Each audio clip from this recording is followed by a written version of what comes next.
Alright mga karko, sinubukan nating mga wheel. Natapos natin ang ating ginagawang pangawil, pero nangyari ay wala. Dahil napakadaming sila yon mga karko. Yan, yung ating kawil ay nasira lang. Ayan mga karko. Ayan o.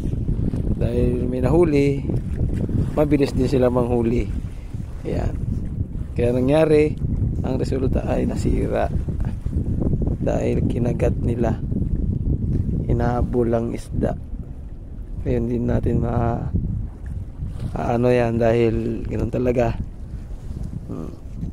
Siguro pagbusog na sila saka tayo mga ubil. Pero bukas kasi alas din tayo.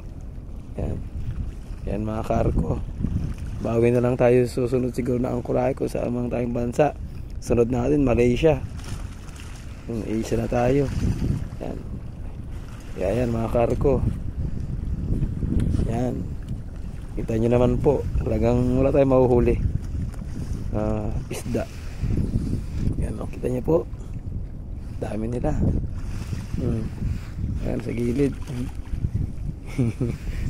Ayun ang nangyari.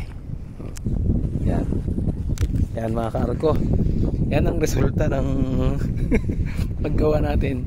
Wala tayong nahuli. Yan, wala tayong nahuli. Ang gawin na natin, bawi na lang tayo susunod. Siguro ganun talaga eh. Okay, see you next vlog na lang. Mga karko, God bless. See you next time.